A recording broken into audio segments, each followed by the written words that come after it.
The All right, stream. we are live. Hey, Miss Ivy, we're live. Let's go Hey. over on Instagram. We'll click the Instagram tab and hit go live. Okay. It'll be that blue button on the Yeah, screen that says live finally video. found it. Got it. Hey, oh my gosh, we are Yeah, here. we are here. And then you go back to StreamYard because this the Instagram one will probably be a little bit delayed. Greetings, everyone. It's Selina, known as Disruptor Coach, your business and empowerment coach. And I am here with my one of my good friends, Miss Coach Ivy. We are actually accountability partners out in these coaching. We should all be millionaire streets. Yes. And we typically meet every other Monday together. And I was doing this today, and I asked Miss Ivy, I was like, "Hey, would you like to join me?" And guess what? She said yes. I So, know. Coach Ivy, please share with the people who you are. All right. I am the incandescent, the insightful, the incomparable Coach Ivy Allen. I am a mindset and empowerment coach, and I focus on predominantly divorced women or women in a life transition. So it could be a career transition, relationship transition, empty nesting transition. I do co parenting. I mean, any type of life transition. I'm your girl. I got your back. I got you. So I'm here for you. Yes, I'm here yes. for it. Yes. So we're kicking off. She's actually my second guest for coaching conversations with Selena. We have one about a week or so ago. If you all caught it, if you didn't, it's still out there on the page. So go check it out with Check Soul it out. Liberation. And then, Coach Ivy, you said something that I would love to talk with you about Yes. because I think it's your secret sauce. We've talked about it before, and Mhm. that's co-parenting. I think that's Yes. a hot button, a hot topic. So, what would you like to share with the audience with respect to co-parenting? So, one thing I want to say with respect to co parenting, I think the hardest thing for us to do is to really get beyond the blaming of the divorce on him. So, what we tend to want to do is to punish him through our parenting because it's his fault we're divorced in the first place. How do I know this? Been there, girl, been there, right? So, I can remember distinctly, and I'll share what I mean by that. I can remember distinctly when I had hard moments after my divorce. There was one moment in particular. I had gone grocery shopping. I had my daughter in a car seat. I had grocery bags. It was raining, and I was trying to heavy lift, take the daughter and one or two bags. And what happened was, I got to the door, the bag broke. I had to catch my daughter. I couldn't get the key in the freaking door, and it was raining. And I Mm, remember saying, I literally was screaming, I didn't sign up for this. This isn't my fault because he used to get the groceries out of the car. I would mm, go shopping mm, and bring in the baby, and he would go get the groceries out of the car. And I was like, I didn't sign up for this. It's his fault. Now my life is miserable because I'm going through a divorce. And I was just angry. And then something came over me, like just washed over my spirit and said, you did sign up for this. This is a journey. And you're the one actually that participated in the initiation of the separation. You did sign up for this. So put your big girl panties on, get yourself together, get your daughter in the house, and live your life instead of blaming him for the way you chose to live your life. Now, having said that, I'm not saying I was like, "Wee, I'm getting a divorce." And I know some people are like, "Oh, girl, I can't wait to get this divorce." And that's a journey. But yes, but initially I wasn't a fan of it. I really, really, like so many of us, you want your marriage to work. You want it to work. But when it became clear to me that it wasn't going to, I chose to be divorced, and I participated in that choice very willingly. And so to stand there and make it all his fault when it was difficult for me is unfair. And then what that does, if it's all his fault, then you start taking it out on him. Well, he has to pick her up because I'm not inconveniencing myself. And he has to pay extra because I'm not going to pay for that because of this. And I'm not going to take her on my time. You turn it into that because you're punishing him for your struggles, for your frustration, for your hurt and your pain. And that's not what co parenting is about. Co parenting is about creating a safe and nurturing environment for this life you're trying to usher into the world, for the soul you are trying to help reach and fulfill its purpose. And you can't do that if you're co parenting trying to punish him for not still being in the relationship with you. Mm. Yeah. My mother used to say, my brother was going through a divorce, and even when with his first girlfriend, baby mama, she would say that the women used the kids like weapons. You do. We weaponize our children.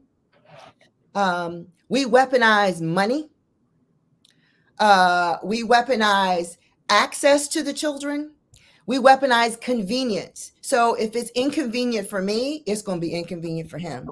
Or if it's not convenient for me, then he doesn't get to do it. I mean, we weaponize anything we have at our disposal because we're hurt emotionally.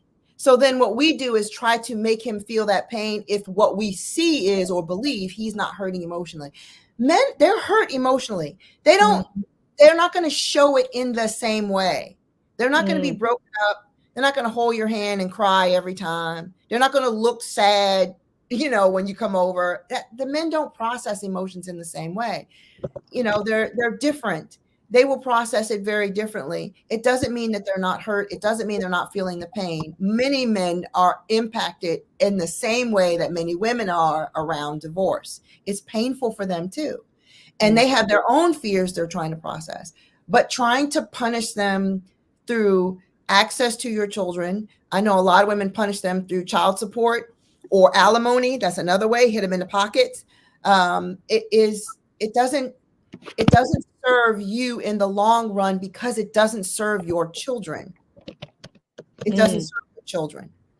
Now, I'm having said that, I know some women feel like this man doesn't deserve, for whatever reason. If he's an addict, if he has, been in and out of, incarceration, if he is right. abusive, any of those things, yes, that you can't have a healthy co-parenting relationship with someone who isn't healthy, right? This Hmm. goes to your people that might be on medication, schizophrenia, bipolar, or severe. Like you need to have a healthy person with this, and somebody who's willing to work on their stuff at least. But generally speaking, most men aren't going to process it the same. Don't expect them to, but you can lay the foundation for creating a healthy co-parenting relationship. It takes two people to be in a relationship, but only one person to transform it. You can transform that relationship all by yourself. You don't need to have and sit down and transform. You can, that's healthy, but you can transform the relationship with him as a co-parent simply by who you're being in the relationship with them. Agreed. Agreed. I think everything, if you want the change, it has to start with you, Absolutely. You have to right? be the change you want to see. I can recall. So I've been through all of the phases of being in a relationship. I've lived with someone. I was married and it became a widow. My second husband died. And I've also been a divorcee twice, Hmm. actually. My first marriage, I was married at 16, and we got along really, really, really great. We actually, when we separated, we didn't even get unmarried. We just stopped being a couple. Hmm. And that one wasn't too bad. I divorced him because then I met somebody else that wanted to marry me, or I Hmm. probably would have just stayed married to him because it was kind of easy, from that perspective. But I could recall in the third marriage, because that's the one that just set everything on its head. Hmm. Um, Praying for them to change, Yes. and then getting the answer that it has nothing to do with them, really. Don't you hate that answer? I got that answer too. Don't you hate that answer? It's not what I want to hear because Absolutely. what we tell ourselves is, I'm the way I am because he did what he did, which is a very disempowering thought because it makes everything you do dependent on him. Mm. And when you say that, that's two things popped in my head. Are you then becoming a victim, and or are you waiting for permission? Exactly. And both. And Mm, both. So victim really looks like if you're in that space, a lot of times what that feels like and looks like is you can't do anything. like you, it's emotionally taxing, and you're always in this kind of emotional churn of upset. You're not actually able to move forward in any way because you believe or think every time I do something it's going to backfire on me, and so it Mm, leaves you in a paralytic state or a state of fear to do anything, because whenever I do this, he does that, and then that's going to make this go this, or then you start looking for the workaround and sneaking around and doing things and withholding information. And then when he finds out, he gets upset, and it becomes a self-fulfilling prophecy. I knew he was going to blow up. That's why I didn't tell him about it, right? You go down that road.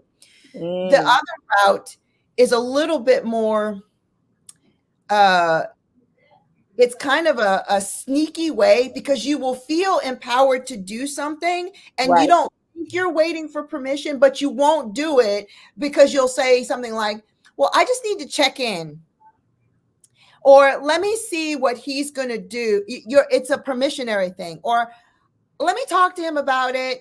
And some of that is holdover from your marriage, if that was the kind of relationship where he was the leader and you didn't do anything without him, and it's you learning to get your sea legs about it. And then Right. some of it is, for some of us, it's codependency. We've never done anything. We went from our parents' house asking for their permission. We got Mm, into a job, we asked for the boss's permission. We got into a marriage, we asked for a marriage, the partner's permission. We've always been asking for permission. We've never actually felt like we were enough. You're empowered. You have authority. You don't need his permission. Now you can share with them what you're doing in partnership. This is what I'd like to do. I'd like to get your thoughts. And thank you for your thoughts. And I'm going to make my own decision about this. That's different. That's creating collaboration. That's not, well, do you think I should do it? Is it okay if I do it? And then you don't do it. If he seems like he's all twisted up about it, you go, nah, I'm just not going to do it. right. That's But that's because seeking. you want the permission and the acceptance, right? You want the approval, right? And if Hmm. they don't give it, then I'm not going to do it, even if it makes sense, even if it's the right thing. You know, the part of being empowered, and even to your point, I love your term disruptor. Disrupting that paradigm is, you have to be willing to stand up for the things that are important for you and to actually act in your authority. And every Absolutely. woman has authority. That's what empowerment to me is about, is Absolutely. acting your authority. And you have divine authority. You don't need anyone's permission. But what I thought was either agreement or alignment. And those are Mm, my two favorite. Agreement is, I think that's the right thing to do, Ivy. We should do this for our daughter. Alignment is, I don't agree with that, but I'll align with you in support of parenting our daughter. mm, Alignment is different. And that's what you seek a lot of times in co-parent, just alignment. We're not going to tear each other down. I disagree, but it's actually not harmful to her. It might be good for my daughter to see a different perspective. I can align with you. I don't exactly agree with it, but I can align. It's not, overly. It's not, he's not taking her to gamble, or you know what I mean? And like, he's okay. not taking her to bet on the ponies and all of that other kind of stuff. It's like, all right, well, I think you could spend better use of your time, but if you feel like this is good, I'll align with you and support you. And more importantly, we're aligned in front of the child, so that if it's something that, like, I really felt like, whatever it, martial arts, I wanted her to take martial arts, and there was a time where she wanted to do it, and then there was a time when she didn't. And Mm, we kind of debated on, should she continue or not, and then we just aligned that she should continue at least for another year. you okay. know and we weren't necessarily in agreement, but he was, really like, I think she should do it because I'm worried about her safety. And I'm like, yeah, but how good is she going to be if she doesn't want to do it? And then it was, one more year. Fine, I can align on that. Right. It's not physical exercise. She needs it. And we'll be aligned on it. And we were aligned in front of her. So when she complained to me, Dad wants me to, I said, your father and I have agreed this is what we're doing. So she doesn't divide and conquer, because kids, whoever the weak link is, They can smell it a mile away. whoever the weak link is, that's the one they're going to go to. And that's the one they're going to work on until they get what they want. Mm-hmm. Mm-hmm. What are some key things that women or men can do when they're going through a divorce? Any answers around that? So I think the number one thing that you can do when you're going through divorce is feel your feelings and process your emotions. I think Mm, we try to get through a divorce. Getting through is not going through a divorce. We feel mm, like we just want to get to the other side and get that paper. I know that's how I did it. And I felt like there was going to be this moment where it's over. I was going to cry. That never really happened. Like there wasn't this one crescendo moment that I cried. What happened was as I moved through the process, there were moments when I felt things and I either gave myself permission to feel it or stuffed it down so far that mm, it was just to be in survival mode. Um, you need to let yourself feel it. You need to, and then if you're feeling it and you need support, get support. I highly, highly recommend do not try to go through this like on your own and like I am woman, hear me roar. I mean, I know, a lot of people do that. Even if you only take one counseling session, go see your pastor one time, do one group therapy session, talk to a coach one time, even if it's just once as a check-in. How am I processing this? Do I have enough support right. in place? Am I feeling the feels that I need to feel?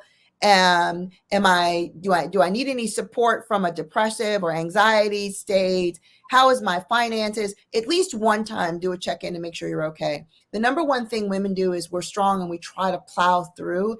It denies your humanity and it denies your femininity. We need to feel it so we can let it go. And you can't let it go if you're stuffing it. So give yourself permission to feel all the feels. The anger, that's another thing. Men have permission to be angry, women don't in society. Mm, Give yourself permission to feel anger. Like, be angry. It's okay. You were hurt, you feel betrayed. Let it go. Find a healthy way to express your anger. Find a healthy way to express the sadness. Once you get rid of the anger, you're going to go, the 7 stages, you're going to go through the anger, then you'll get to the sadness. And then what's under that is really the grief. And once you grieve it, then you can get to acceptance and then you can begin rebuilding your life. But if you can't move through the emotional phases of it, you either get stuck or you don't feel at all. And for a lot of women, they are stuck and they're like basically numb. And we numb out with food, we numb out with TV, we numb out just pouring ourselves into our kids. We don't have a life.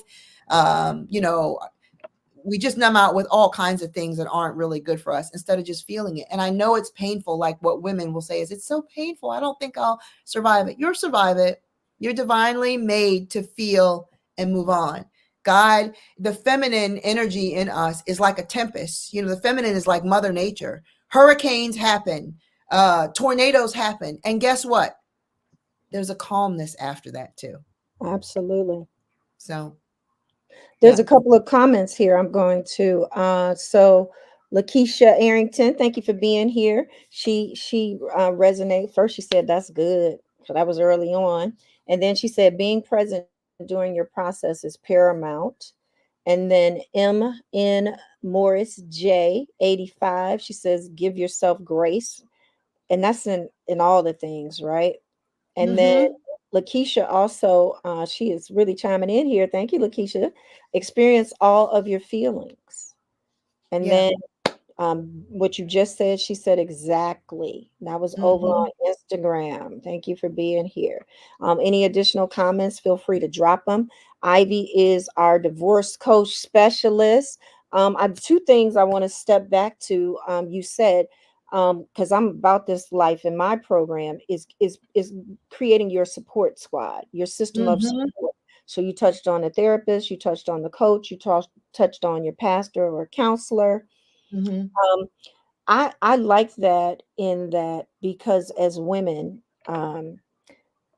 being the strong one, like you mentioned, Mhm, it's important to build your support system, that sounding board, that voice of reason that you have, so that you can sometimes just even get out of your own head and out of your own way and say, like, am I thinking about this right? Am I seeing this right? I do that a lot. I ask myself sometimes, is this what I really mhm, want? Is this really what I'm thinking? Am I thinking clearly? Being in a narcissistic relationship in my marriage, in my marriage, and the impact of that, and even going through it on the job, it mhm, creates a lot of confusion.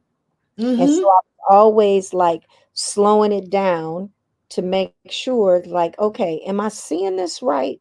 And is this really right for me? Is this really right what I want to do?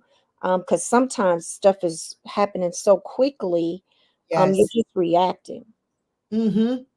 And it's And like, and mhm, you bring up a really good point, because a lot of times, because we haven't processed the emotion, we are one big reaction. Somebody says good morning, yeah, you don't even, you're not even thinking about it. Good morning, that was a backhanded way she said good morning. Don't you think that she's always making your one reaction? You're not actually thinking, you're not even present in yourself. You're just a big bundle of emotions, and whoever plucks the emotion, the string of the moment, whatever emotion you're in, that's just what comes out.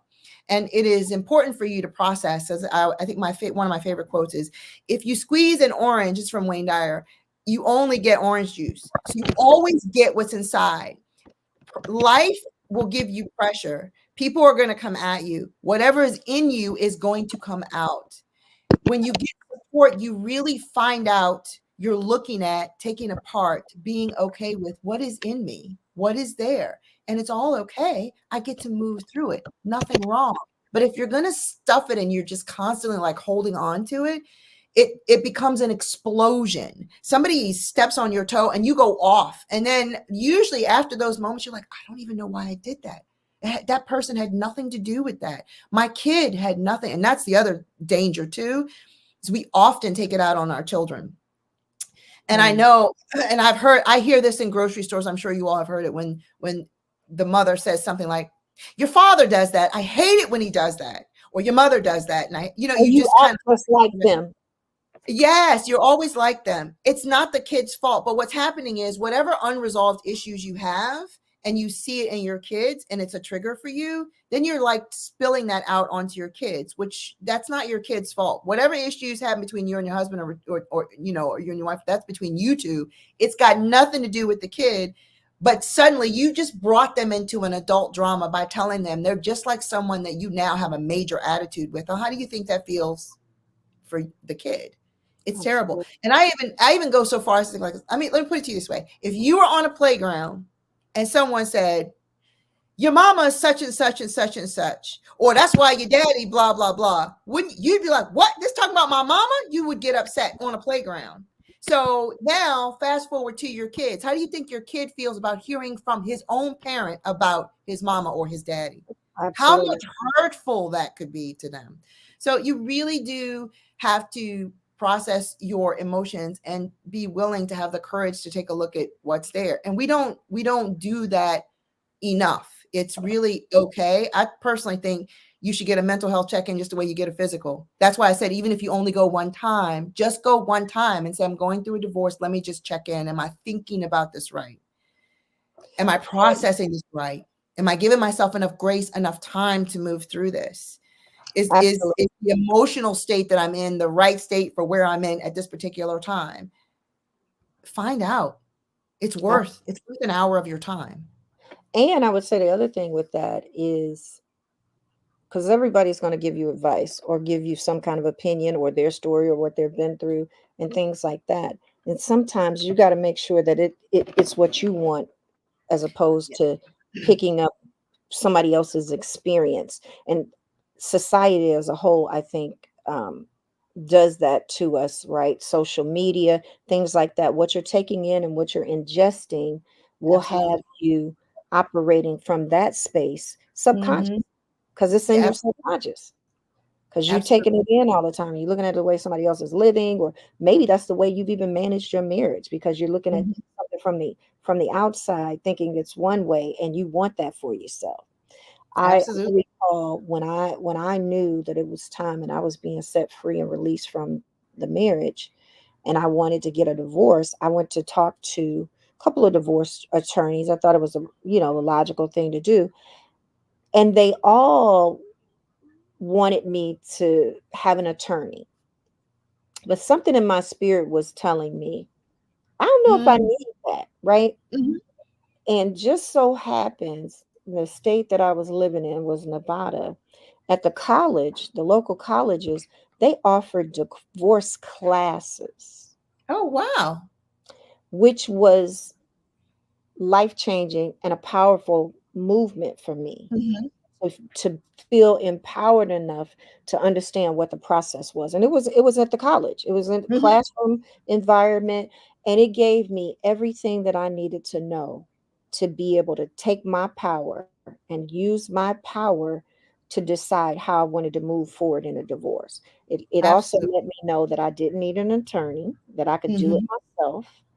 And it just gave me all the strength and the energy I needed back to get it done, right? Because Mhm. in a narcissistic dynamic, it's about control. Who Mhm. has power, right? And a lot of it Absolutely. was passive aggressive and things like that, and it was going to take on a life that I didn't want it to take on. I just wanted it to be done. And so Mhm. what was the best way of doing that? Because a couple of things that I knew wasn't going to happen was they weren't going to show up. They were going to leave it hanging and letting it do it as long as it could, right? Because they felt like they had the power if they didn't do that. Right. And so some key things that came out, that in a divorce, it's about balance, the equal. Mhm. If things are equal, then it's likely, if you can agree on things, or whatever you agree on, even if they're not equal, if you can agree on them, Right. it's likely to be accepted, right? Yes. Mhm. And so looking at whatever that looked like. So on paper, everything needed to be equal, Mhm. essentially. And so that's what I did. Everything was Mhm. equal on paper. I said, are you going to, are you cool with this? Because this is the way this is going to go, blah, blah, blah.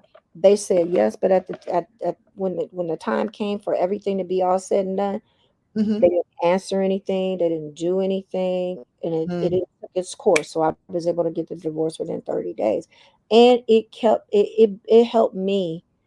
It helped my confidence, everything. Like, Mhm. feel powerful in that situation because I took ownership of how I wanted this to go, and not letting someone else decide for me. Exactly. You owned your authority in the situation. You did not need his permission, and you did not become a victim, like wait for him to file divorce, wait for him to tell you what he was going to give you or what you deserve. You didn't wait for and let him dole out anything. You acted in your own authority and took responsibility for the future that you were creating for yourself. That's what real empowerment is really, really about. And Mm. you're one of the few people that I know that have done. I did the same thing. I went to Divorces Are Us, basically. It was some places in the yellow pages that basically said you can build your divorce package yourself. And I was like, man, Mhm. I'm all about that. So I Right, built it.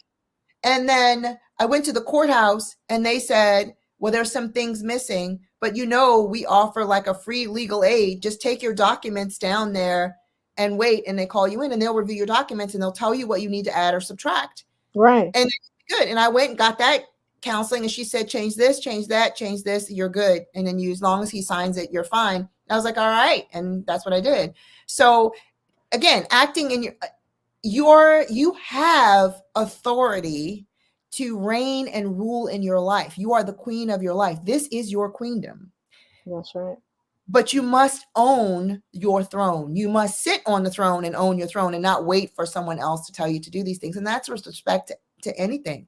Your career, people are always waiting for permission or discovery or something. Like I even think that some of these like people do these YouTube videos and they're like, oh, I want to be discovered. Like they think that just making videos, but the Ooh, people that make videos, these young people, and tag people that who they admire, who they respect, who show up at their concerts, who are like actually working behind the scenes. They're not just making videos.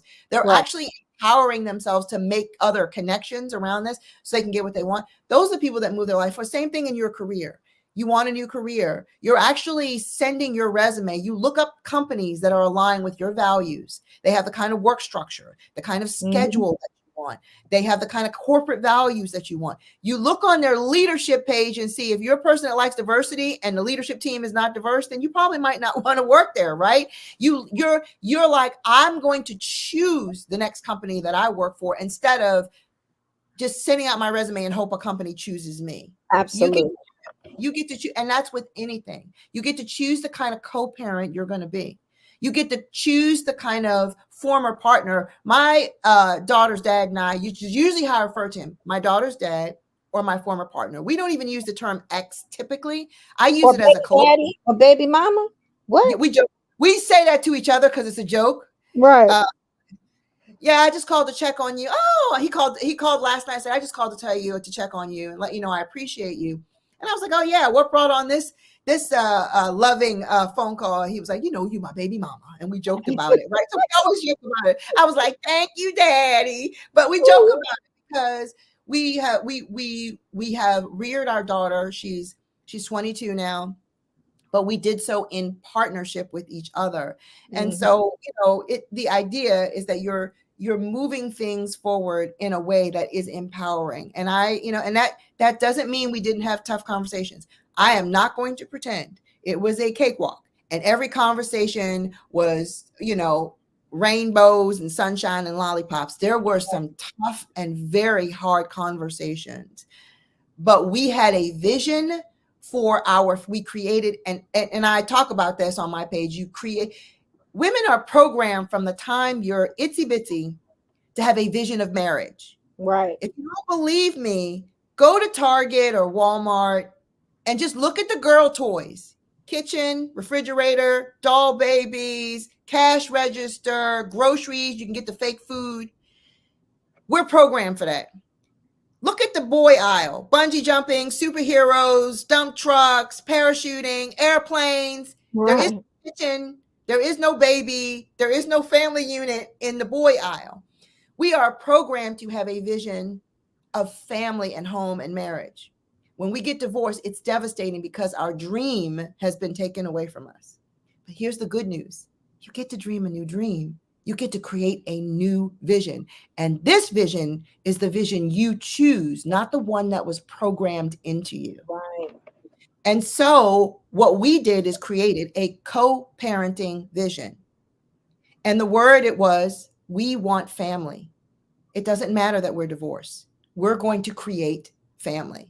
And we Mm. trued ourselves up to that. If either of us was like, this is not about family, you didn't even think about us. Did you think about her? We would have that tough conversation. Oh, This is about minded. family. Mm-hmm. Yes, because this is for her. We already had our beef and squashed it. We're divorced. Like, what else is there? It now, our connection is not about our connection. It's about our connection to her, and how is she going to feel in the world: safe and secure because she's got a good foundation, or fractured because she has to choose parents, because Oh she's yeah. never witnessed healthy cooperation, because she doesn't know healthy relationship. Who are we going to be? And you get to choose, and you get to create a different vision. That is empowering. It doesn't Absolutely. have to be like you see on all of these reality shows and all that stuff we grew up with. I laugh about that sometimes. And I feel like too, it can start sooner than most people think. I see a lot of times where there's this dynamic where people say, I have to because of my kid and this. And it's like, well, how old is your child? Because if they're teenagers, they can speak for themselves. Exactly. And then folks are still trying to manage that relationship. I know my son was probably about 9 when I bowed out. Like I don't need to like he I raised him, I believe I raised him well enough to understand how to speak for himself, how to communicate with his father, because what I recognized was, and he probably was younger than 9, actually, maybe 7. Mm. I was so angry. Mm-hmm. I didn't like the way that I was showing up, and I couldn't fully be present for my baby because I Mm-hmm. was so angry all the time. And I had a friend so into me, and she shared um how she would have to like deprogram her daughter from when the father would say he was going to come pick her up and everything and all of Mm-hmm. that, and it would be disruptive in the Mm-hmm. household. Mm-hmm. She realized one day, we done with that. We ain't, she just stopped getting her ready. She stopped Mm-hmm. trying to manage him picking her up, all of that, and they just went on with their lives, and it was peaceful. And that Mhm. set me free in hearing that, because then I realized, oh, I ain't gotta be mad. I ain't gotta do none of this. It set me free, and because it was holding me hostage. Mhm.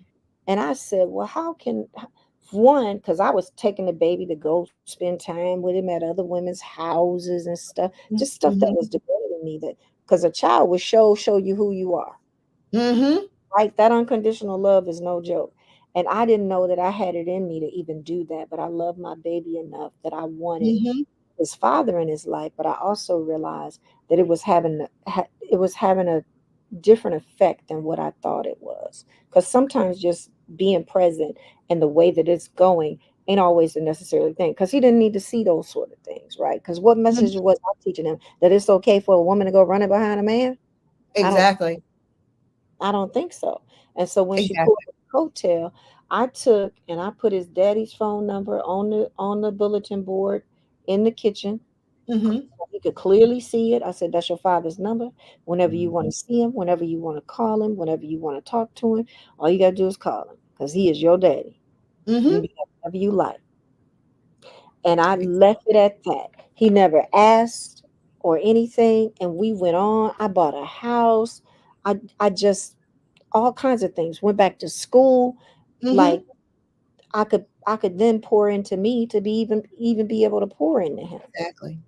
Um, Exactly. it, it was so edifying, and I was grateful for the thing to realize too, who to receive from. Mhm. Right, Yes. I That's think the hugely important. discernment piece is huge. Right, Mhm. we got a comment here. Uh, Michaela, I know who she is, so I'm gonna share who she is. Hopefully that's okay, baby girl. She said this was something she struggled with as a child, because she saw what her parents was going through, and she tries not to do that with her son. She's also saying, y'all talking to me tonight. I'm going through this now. I needed this. Praise Oh, God. praise God. We were here to help you and, give you a good message and let God move through us and something we say be exactly what you need. Yeah. Mick, if So you got some questions, drop your questions so we can answer them specifically for you. Or if you okay with it, we'll bring you up on the screen, and we can see your lovely, beautiful face. You let me know how you want to proceed. But drop any awesome. questions if you're going through these. This is Coach Ivy's wheelhouse, where she was called to be of service to women that are either going through a divorce or through a transition. I Mhm. believe, I tell her this all the time. Co-parenting is her secret sauce. That is her and her ex do it well. She says, "Please bring me up on the screen." Okay, let's see Oh, if we can great. do this, We because can you do know that. what? Mick, you're on Instagram, so Instagram has a little bit of a delay. But let me see if I can see how I can do this. Let me see if it'll let me do it. You are live. Um, we're learning this tool. I So I know was this is going on Instagram to do it. So maybe it doesn't let me do it this way. Let me see something. Mick, can you go to Facebook? Can you go over to my personal Facebook page?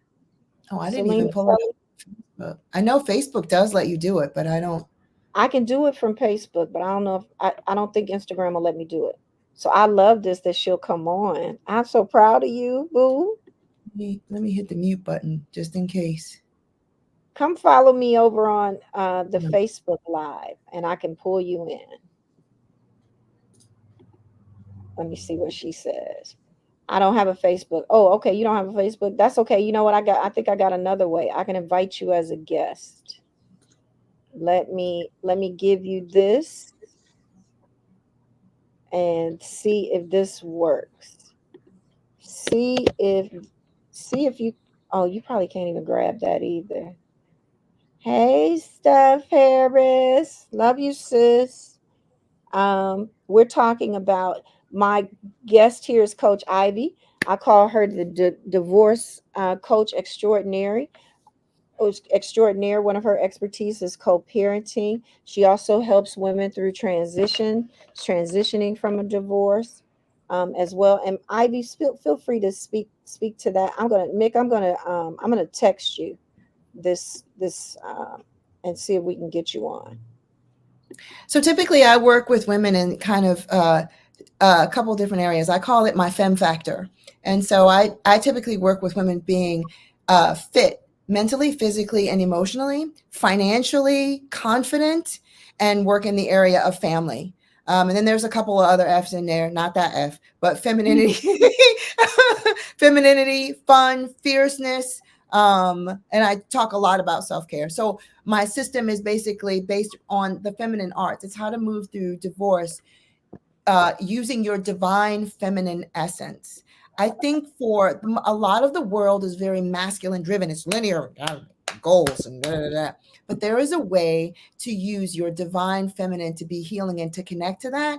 You know, like I said, we've all been programmed from a young child to have this vision of what womanhood, motherhood looks like, and it's not ours. The beauty of divorce is as that ends, you get to create your own beautiful chosen beginning, and that is hugely empowering, right? And so I work with women to create this beautiful vision for their life and actually live it through their feminine factor, by using their feminine factor. So I don't want anybody, this shouldn't be hard. It should be delicious, easy, joyful, fun, flowy, so that you actually get to become who you were born to be. It is the Okay. artful blend of the masculine and feminine. So that's how I do it. That's the backstory and how I system. But ultimately, I am a here for you to live an life, an empowered life after divorce. So my divas, call them my divorce divas. They take the stage, and I use divas very specifically. It's a reclamation of the word. Divas take the stage, right? Everybody else is in the audience. And so many women, we Mhm. don't step up and out. We're waiting for permission to do everything, or waiting for someone to give us authority, or give us the blessing, or say it's okay, or to not be a victim, or to let go of our programming, or we need like a blessing of some sort from other people. You don't. A diva just takes the stage and she runs everything, and she claims her standing ovation. She knows who she is, and she knows she's good at what she does. And you get to All do right. that. I like Yeah. it. I'm a diva. Yeah. Hey, own it. I like it because that's exactly what happened when I went through that divorce. I owned the stage. I took You own, ownership. you stepped on that stage and you were like, I'm going to get my own education.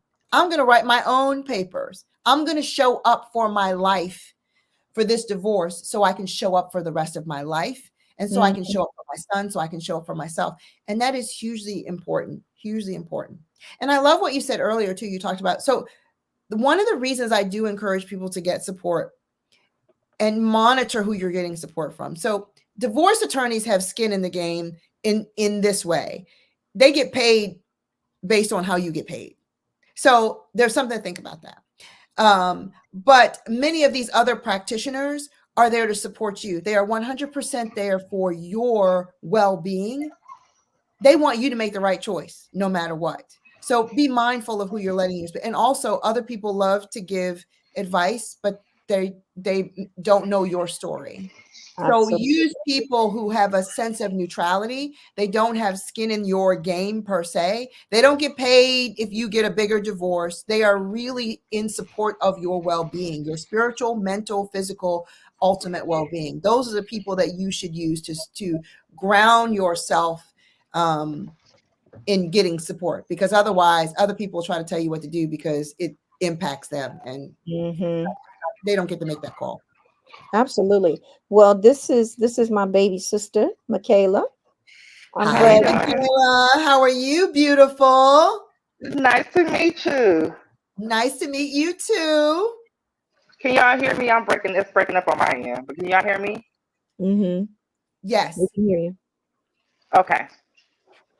Well, I've never been married or anything, but I have a question. How do you support someone through a divorce when they're not really open to therapy or counseling?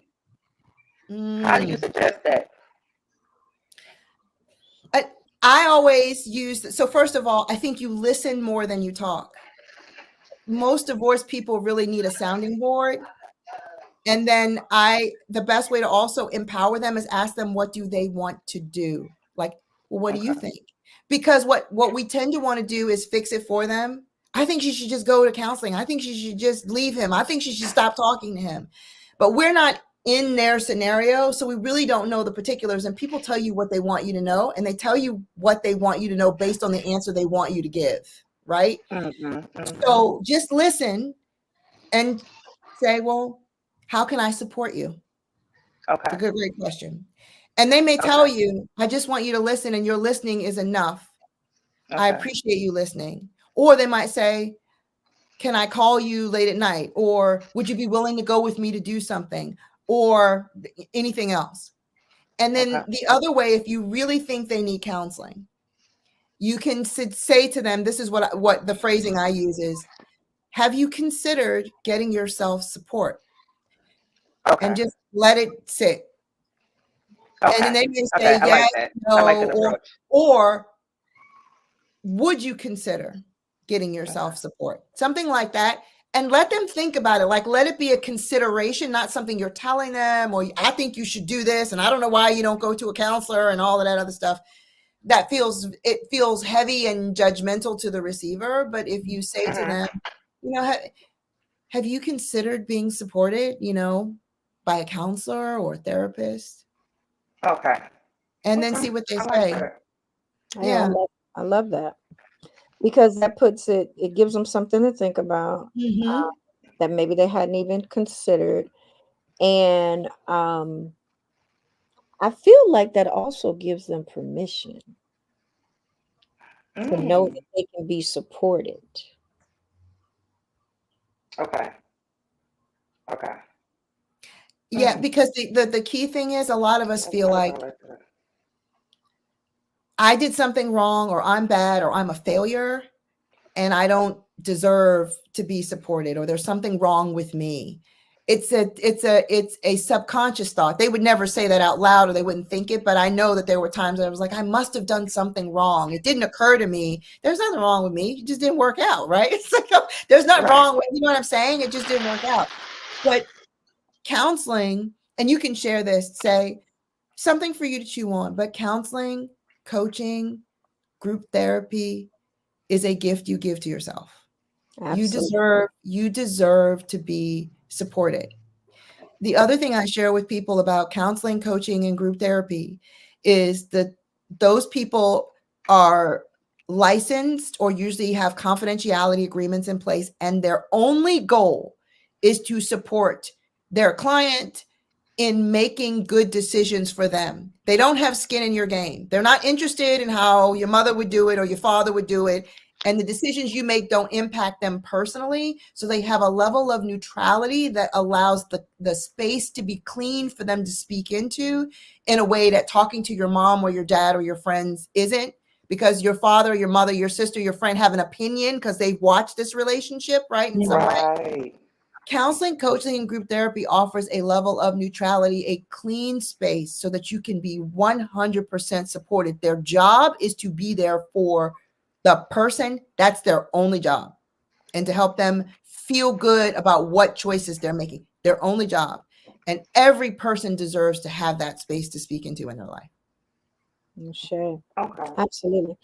And I think that's a big thing too, especially as we are coaches now, and when we were going through and made that first investment in ourselves and understanding the power of that and what that feels like, it can get contagious where you can start to Mhm. really know right away, because society one taught us, okay, be strong, Mhm. don't show your emotions, it's weak. And now we're learning that that's counterproductive, and has kept us in a state of not being supported, not having a life of ease, and Mhm. knowing that we could have these things. I almost think about it too, at the other thing that was coming up. Look, you saw it like it was good for other people, other races, right, Yes. to be supported, but we couldn't have that, and we can. And I Yes. would say that what's most powerful is receiving those support from somebody that looks like you, because they understand, Mhm. they see you, Mhm. understand And your they value. understand our unique challenges and dynamics. And in particular, people of color, specifically Black women and men, have a very unique dynamic, the ones that were born and raised in this country. And I know the dynamic is very unique and different for people who are indigenous Africans and immigrated. Like there's all these different challenges built into each culture's relationship dynamics. And so it is really important that you find somebody that you feel comfortable with. And I have left therapists that didn't connect with me. You get to interview your therapist. If they're not doing it for you, you don't feel connected or they click, don't go back. Pick another Okay. one. Pick I was another just one. gonna ask that. Yes, you don't owe Absolutely. them You will your not stop with allegiance because you had one, hour session. If it wasn't getting it for you, she's not your or he's not your person. And Okay. if and this is my HR background is coming out here. Most companies have an employee assistance program which allows you free counseling visits. Now mental health is actually built into many of the people's benefits programs, so you have access to it. And then now there's even if you don't have that, there are commercials where you can actually have access to mental health now. Take advantage of it. And they a lot of times the good um, facilitators of connecting you to the right therapist will say, well, who do you want? Do you want a man? Do you want a woman? What age group do you want them in? What kind of religious background?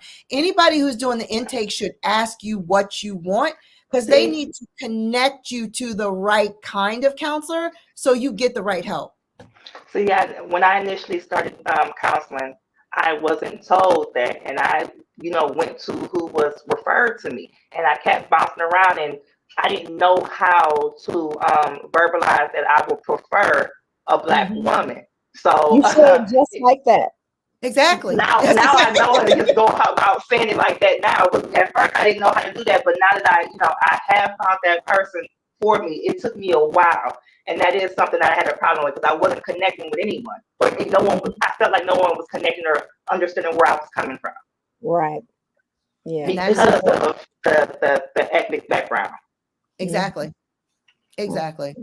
And Okay. I'm Okay. delighted that there are more people of color becoming counselors. I honestly wish there were more Black men counselors, to be honest. That's still like a deficit. I really do wish that, because I really feel like Black men need support from their own to really feel like somebody hears me and understands my unique challenges. And they have other ways of dealing with it, but I think that's a real gap. So for all of those men out there who are listening and want to take that on, I would love that. I think there needs to be more Black men counselors and coaches and mentors, because I think their perspective is very, very unique and they need support.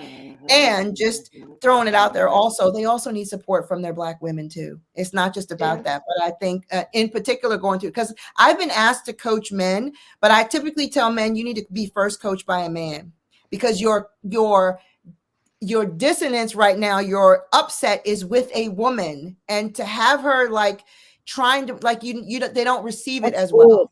You need a place, again, that neutrality, and there's not going to be neutrality if you just got divorced from a Black woman and your counselor is a Black woman and she has anything. It's like, this is triggering. So no, I tell them you should try to go to the same sex counselor at least for a minute, and then you can integrate that in later when you're ready to deal with that. So I that's my love 2 that. cents. I like that too. Yeah, I would have never thought about that. That's sage. That's sage advice. Real Mm-hmm. quick, can we Absolutely. backtrack a little bit about Of course. the co-parenting? Mm-hmm. Okay. So I'm having an issue right now with myself because I'm trying so hard to make sure that my son has a relationship with his father. But it's like I'm at the point where you just said you were asking, where it's like, you know what? You have your father's number, you know what I'm saying? You call him and I want to let him speak for himself. But I still sometimes like have that battle with myself where I want to make sure that his father is present, but I'm tired of picking up the slack for him. So I just kind of I don't know how to describe it. It's just like I feel like I'm always making excuses to pass to make sure my son is not hurt for him. Like you were saying, I always just try to pacify the situation for him when he doesn't come through. So I think now my son being 14, it's time for me to stop doing that and just let it be whatever it's going to be. Let him have whatever relationship he's going to have with his father. That's something I struggle with. I think the key is really empowering your son and just saying, and my daughter and her father have a good relationship. So there's not a lot of gaps there, but I still would say, have you talked to your father? I still now that she's older, it's a little bit different. Now they're struggling because she's a young woman who's having trouble relating to her father, who's still a father having trouble relating to her as a young woman. So what I do is, have you talked to your father this week? Yeah, I called him or I did this. I ask. I do not facilitate that connection because it's really up to them. They own the relationship and she's an adult. But I've always told she's an adult, so it's different. But even when she was a kid, I would say to him, I will never be a stumbling block for you to connect with your daughter. You can see her whenever you want. She has a cell phone. You can pick her up from school, which he would do. You can come and get her and take her anywhere, which he would do. I let them have and define their own relationship. And I Okay. supported my daughter in having conversations with him and supported him in having conversations with her that needed to happen. But I was not the go-between and coordinating and facilitating any of their stuff. I said, you get to choose. And the heartbreaking, and I always tell people, listen, I'm a product of divorce. My grandparents were divorced. My parents were divorced. I'm divorced. We were doing divorce in my family before it was a thing, right? So I've seen iterations of this. But the real thing is that you don't we think we have control over this relationship between two other people. That's actually not humanly possible. I cannot control how two other people on this planet relate to one another. And it's That's it. exhausting. You actually can't do it. And if you try to do it, it is exhausting. Now, you can be a stand for a healthy relationship, meaning I encourage my daughter to say things that are important to her. I encourage her to call her father. I encourage her to make dates and be available when he's available for her. I encourage him to do the same. But I'm not See, coordinating and putting stuff on the calendar and all that. He is see, included in things that we do as a family that we agreed he would be included in, and that's it. It's up to see. them. I was feeling like after a while I was forcing him because I would tell him like, it's Father's Day, call your father. Or, what I'm saying, it's, the holiday, call your father. I felt like I was telling him to do that. And my son made the comment like, well, he realized like, well, dad comes around about two times a year. I'll talk to him here. I felt bad with that about that. I felt like they didn't have a relationship because of me and his relationship. So I was trying to force something there, but my son is starting to see things for himself. Absolutely. And I realized that one of my experience was with my own father, who was unavailable largely. He was available when he was available and he wasn't when he wasn't. And so my mom would do is did you call your father? Sometimes she would say, call your father. She would be Right. directive. But here's the thing. We would spend time with my father, but he wasn't present when we spent time with him. He was off doing other things. And so it didn't feel good. Like my sister and I, we were just talking about this, and we were like, yeah, because he wasn't present. He was off doing other things. But if he came to us and wanted to do something with us, well, then he had made space in his mind and his heart to be with us, and so he would be with us. But if that's not on his heart and in his mind to do, it's an empty feeling for the child, because I'm forcing myself to be in relationship with somebody who doesn't want to be in relationship with you, right? And isn't that how we felt in our divorce? Like at a certain point, it's like I'm trying to be in a relationship with this man who doesn't want to be in relationship with me. And now I'm actually encouraging my child to do the same thing. Well, no, don't do that. They're old enough to see and discern, and kids are wise in heart and mind. We program them out of that. They get it. If dad only Yeah. shows up 2 times a year, ultimately the responsibility is on the father to set the example, to be a connection with the son, because the children don't know how to do that. They learn how to do that from the parent who's being a leader. And if this is the kind of leader, that's their choice. I'm not going to be a stumbling block. I will always encourage the relationship, but I'm not going to facilitate it and be the person that's calling up and making the play dates and all of that, to force two people to spend time together who are then sitting there looking at each other going, she made you be here too. Okay. Thank you for that. Yeah, Thank you for that. let them figure it out, I'm and gonna they stop will. stressing myself out Don't because stress he's yourself out. letting me know. I He think letting it's me a, know that he's seeing things for himself. and I think it's wonderful that you can say, have you spoken with your father? And you can suggest, it's the holidays. Right. You might want to call him, just check on him and see how he's doing. And I'll say that I don't make her do it. Okay. You That's know, where I'll stop. the other way to Okay. go about it is, if I want to call him, then I include her, but I'm calling. That's my choice. Hey, we're calling to wish you happy birthday. And Amira says, happy birthday, blah, blah, blah.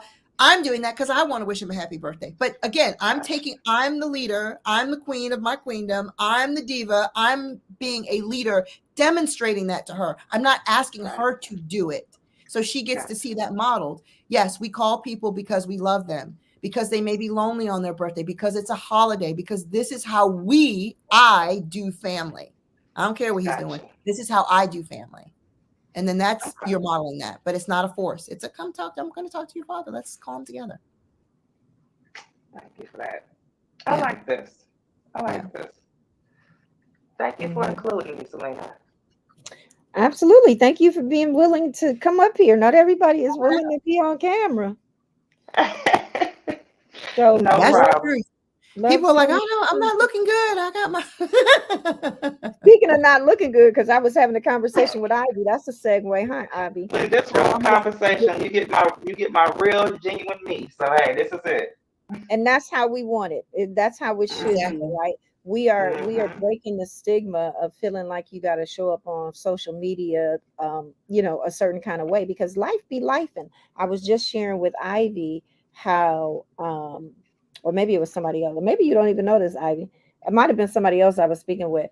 I almost was not going to um, do this, but my spirit kept saying, "You need to go live. You need to do this." Because I it gave me this coaching conversations with Selena, and I want to be able to have this type of interaction with people, like the old radio style, you Mm-hmm, know, where you could call in, there would be a topic, and you could get the conversation. And I'm grateful for this, because even if it was just for the one, and which it was for you, right, mm-hmm. Nick? Mm-hmm. My tooth is missing. My tooth came out New I didn't even Year's. notice. I know, and that's what I would most have never people. thought you would have told me. Exactly, but it would, I knew it, and it would have been like, okay, people gonna see I ain't got no tooth, and but my spirit said, do it anyway, because this is what Mhm. life really is, right? Things happen, you go through things, stuff's going, and it's not enough to keep me from doing what I was called to do, to Amen. be here, to be a voice to serve, Mhm. and then Absolutely. and it lined up the way that it was supposed to line up. Because somehow Ivy and I started talking, and Spirit said, asked her if she wouldn't mind coming on the show. And guess what? Yep. She said yes. And we can talk about these things. And Oh yeah. it Yeah. is here for you. And so just a lot of gratitude in showing up when you're supposed to show up, saying yes Absolutely. more often, being the most authentic, because it is helping and serving. And I'm just grateful for the topic. Ivy, your presence, being here. We've been trying to get together for the past, what, 3 weeks or I so, know the and holidays, and I was sick too. I and he was was sick. not feeling so well myself. I had a cold. Like I couldn't shake it off for the life of me. But I'm much Ivy better needed now. rest, so her body was like, "Look, we can't go no further. We're We done." can't do anything else, and I didn't. So that was that. But yeah, we've been trying to get together for like forever. So it was good to catch up and good to be of service. I think so many people put pressure on themselves to get it right. There is no getting it right. You will Mhm. find that as you and your son move forward, you'll have some great moments, and then some moments that you'll both be like, that can go so well. And that's okay. We're going to love each other through it. It's all, there's no book, there's no getting it right. I remember a pointed conversation. So I'll leave you with this. I think my daughter was maybe 15, or, I don't know, in my 40s or whatever age she was. And I said to her, you've never been your age and I've never been mine. This whole year is going to be brand new for both of us and we'll learn together. That's so true. That is And so that was it. true. And that was, I don't even remember. That She is was so stressing true. and I felt bad about it. And I said, but that's okay, baby. We get to learn it together and we're going to make mistakes and we'll love each other through it. And that's okay. We don't have to get it right. We just have to step up and get it better, do better. That's it. So give yourself grace in that. It won't always be perfect. Nobody's trying to build a Norman Rockwell photo of anything. Just make it. You want it to me, it was, let it be the most loving and compassionate experience we can be. When we've messed up, we say we've messed up, we clean it up, we have the skills to do that, and we love each other through it no matter what. And that's it. That's all you can do. So give yourself grace and your son grace. He'll be okay because he knows you've got his back, and he will begin to see his father for who he really is. You have to say nothing. You don't have to do anything. And I'm seeing that now. will evolve the way it needs to evolve, with them speaking their own truth to each other and creating something out of that, whatever they create. Thank you. Thank you so much, you guys. Yes. Absolutely. Yes. Well, thank you. Keep us posted. Absolutely. Keep us posted. All right. Yes. Thank you. Thank you. This was so good, Ivy. Yeah, it was good. It was fun. It was good. Yes, we have to do it more often. We will definitely have to do it more often. Yeah. I think it's so important. I mean, I do this because I want children to grow up having a healthy context, regardless of the kind of relationships their parents are in, whether they've got the traditional, the non-traditional, or the divorce, however that looks. And you can have that. You can still parent and raise loving, healthy children who know how to be in healthy, loving relationships beyond what you and your former partner have had, right, in a good way. And it just takes being present and conscious of that, and being committed to creating that. One thing I never want my daughter to do is repeat my mistakes in relationships. And I hope she doesn't. I am a stand for breaking this generational curse of divorce. And I will support her in doing that so that she is empowered to make different choices than I was able to make. And ultimately, when we get whole and we get healed, we pass that on as our legacy to our children. And that's the real benefit, the real secret sauce to co-parenting, is saying, I'm more committed to my daughter having a healthy future, or my son having a healthy future, or my children, than I am to being angry with my ex and punishing my ex. Absolutely. And I feel like just the level of transparency and the conversation is what helps that, because so many parents would hide what was going on from the child, right? So then they create their own story, which is not necessarily true. And we learn what we see. The kids learn what they see, right? You'd be surprised at what they see. Right. They're producing a behavior that is a mask. Exactly. The representatives are showing up. Or you're either going to go down that path, or you want to go down the opposite path, because you didn't like, so you just ain't going to do it that way at all. So there's just so many different dynamics. But if you allow the child to be part of the process, ask questions, share the feedback, apologize, get to have a healthy relationship with you. You create that dialogue. And see, that's how you learn relationship. Like, think about it. Most of us get married and work out whatever that dynamic is with our mother or father, with our spouse, whatever that dynamic was. But what if your dynamic was, I had a healthy relationship. My mom and dad and me and my mom talked about everything. I'm not saying, you open your kimono and tell them stuff, a 7-year-old, all kinds of filth. You have their level of understanding. No, yeah, they won't have an understanding. But you can give them a 7-year-old age appropriate response to the question that they're asking, so that there's a dialogue. And you want to be able to have that. So then when your kids, instead of believing what they see on TV or believing what their friends tell them, They Right. actually have you who's telling them the truth, who is keenly interested in their health and well-being and isn't going to tell them lies and fill their head with craziness. And you Absolutely. can tell them the truth. That's an age appropriate response. And then start letting them ask questions about what that is so that they can Mhm. understand it better. And that puts things in a very, very different light. Like being able, my daughter all the time just tells me stuff. I got to tell you guys, I live what I practice what I preach. But it also means my daughter comes to me and tells me some stuff that I, as a parent, am like, oh my God, I can't believe I created this level of openness with my kid. And it's still better than them getting it from the internet or other people her age who haven't lived it and don't have any experience or in the streets. So you Absolutely. got to suck it up and be willing to be vulnerable with your kids and have tough conversations in a loving way. Explain to them that's an age appropriate way for them to get it. And then let them ask questions so that you can talk about it. That's how you get, Right. you know, that's how you have healthy relationships anyway. Boss, employee, husband, wife, partner, friend, is there is a context where I can share with you how I'm feeling and ask my questions, and I'm open to hear what you have to say, and we Right. talk about it. Yeah. That's how Yeah. you have good, healthy relationships. Absolutely. A space to feel safe enough to be Yes. vulnerable. Well, you can bring it up and not feel judged or shamed. That's the other thing we sometimes do as parents. Why are you asking me that? Where did you hear that from? I don't want to talk about that. Then they're like, oh, shut down. Never bring that up in front of mom again. Or never bring anything up in front of mom again Absolutely. because she's going to overreact. I remember my daughter one time was a commercial. She said, Mom, what is herpes? She was like 7. Mm-mm. And I Did said, she learn that oh, from TV? television. Hmm. And I said, "Oh, where did you?" I just as calm. I was cooking dinner. It's not the question you expect to hear. You're like, "Mom, I thought she was going to ask me about SpongeBob. Mom, can I ask you a question?" Yeah. What is herpes? That wasn't what I was expecting as I was cooking dinner. And I just said to her, "Oh, honey, where did you hear that word from?" In my mind, I'm like, and she said, "Oh, I heard it from TV, and they were talking about it at school." And so we had to have a conversation about herpes. She Right. asked.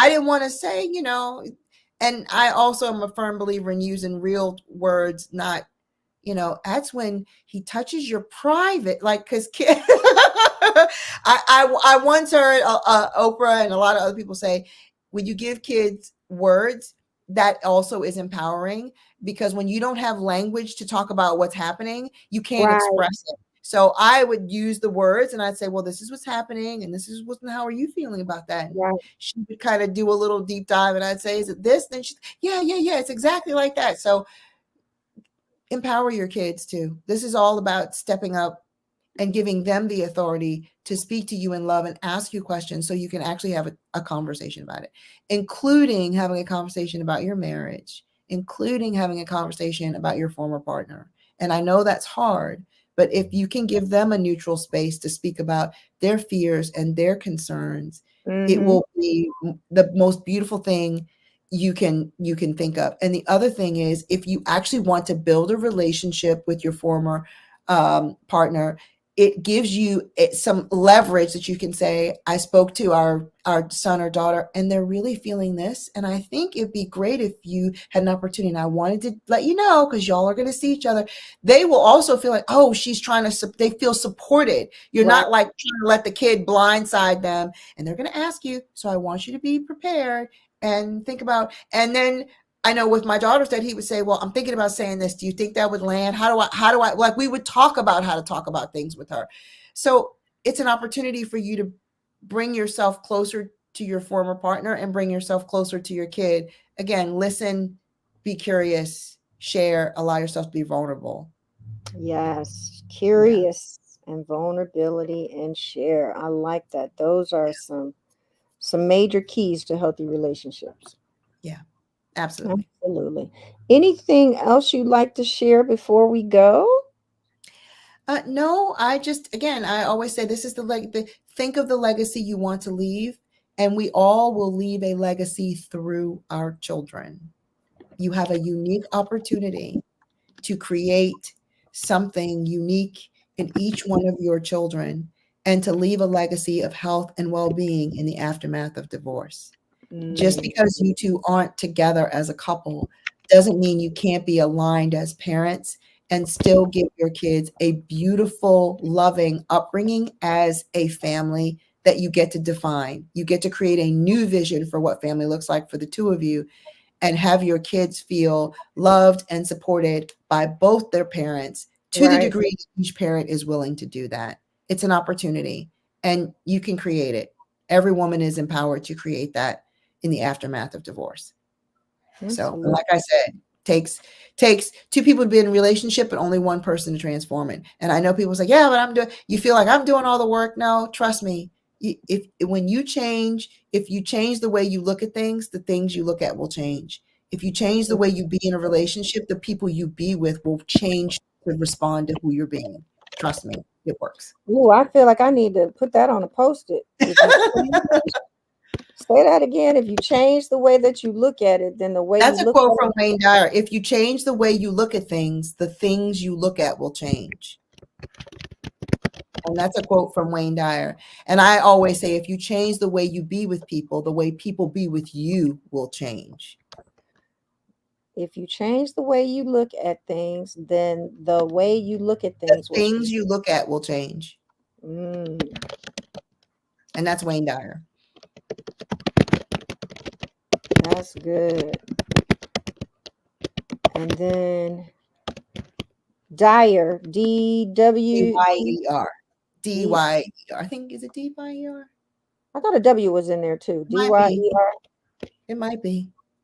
D- I should know. Dwyer. I thought it was It D-W-Y. might be D-W-Y-E-R. Yeah, let's go with that. And then somebody could correct us if they want. And then what does Coach Ivy always say? Oh, I say if you change the way you be with people, the way people be with you will change. That's powerful.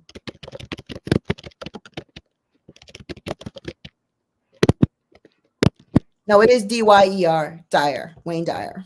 Oh, okay. Well, they'll correct me. That'll get us more engaged. If you change the way you be with people, The way people be with you will change. When you're the, like what is the who is it the Gandhi said, be the change you want to see in the world. mm-hmm. mm, You'd be mm, surprised. Like my mother has a great story. She had an ex boyfriend, and he was definitely an ex, but he used to call her from time to time, and they would get into arguments. And then one day she said there was nothing left to say, and so when he picked up the phone, he started in at her, and she didn't say anything. And he said, "Don't you have anything to say?" She said, "No." And he said, "You're not going to talk to me?" And she said, I think we've said it all." And then he said, "Okay, well, goodbye." And he stopped calling her. mm-hmm. She changed the way she was with him. And when she mm changed the way she was with him, he changed the way he was with her. So again, two people to be in a relationship, one person to transform it. I had a friend, guy friend, got divorced. And for whatever reason, the wife always wanted to argue and fuss. And he just decided he wasn't engaging in that no more. Mm-hmm. And he said, I just stopped. Yeah. I was like, that's powerful. You Because just you ain't always gotta accept, no. an invitation to the dance. You Mm-hmm. really don't. Yeah. You can I- just oh, I've been with people who yell, and then you say, "We're not going to do that." I don't yell. And then they back up. I've had people, this is interesting, uh, will apologize if they curse in front of me. I've never said that I don't like or that I'm offended. I don't, and I'm actually not. But the way I yeah, conduct because the way myself, we be talking, and I'll be cussing up a storm. exactly, I'm actually not. But the way I am is you can't just be dropping F-bombs every freaking 15 minutes talking at me like that. Like, it's one thing if you're frustrated, and I can hold space for anybody's anger. It's not that. But it's a different thing when it's kind of like we're in a business setting, or we're in like the setting is not befitting of that, or in front of children or something. Right. No, that's not who I am. Now, I don't say that to people. People tell me, I'm sorry, I didn't mean I spoke out of turn, but it's how I'm being about it. It's not that I don't wear a sign, I don't wear a sign. I could care less. I'm actually totally not offended. Makes me no difference. But in certain scenarios, I don't think it's appropriate. And I conduct myself like that's not appropriate. And people don't, they just honor it. So however you are with other people, they will honor and respect that if you conduct yourself that way. But if you Absolutely. allow anything to encroach, and I always say, if you accept anything, then you get what you accept. Yes, ma'am. If you take it, if you're a yes to it, okay. We definitely train people on how to treat us and what we accept. Absolutely. Absolutely. Well, it's been a pleasure. Always and always and always a pleasure chatting with you. Thank you for being here. Let the people know how they can find you in these social media streets. Yes, I am everything Coach Ivy.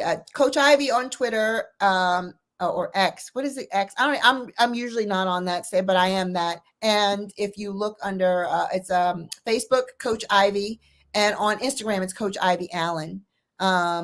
And at one point, I'm not really on TikTok, but I think I do have a Coach Ivy on TikTok. It is Coach Ivy Allen on YouTube. So if you Coach Ivy Allen or Coach Ivy, you will find me on any of the platforms. I am primarily and very active on Instagram and Facebook. You might see other posts from other places, but primarily, if you want to interact with me, I am on Facebook and Instagram, and I respond to people personally. So if you want to reach out to me and you DM me, I respond to my DMs personally. It's a personal situation, and that's important to me to make that connection with people. I love that.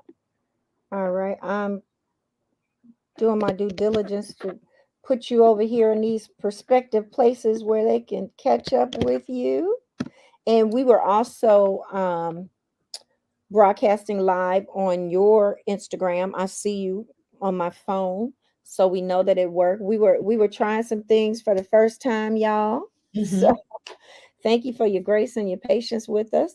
Thank you, Janice. She just said profound insight, profound and insightful conversation. Thank you for Yes, thank tuning in. you, Janice.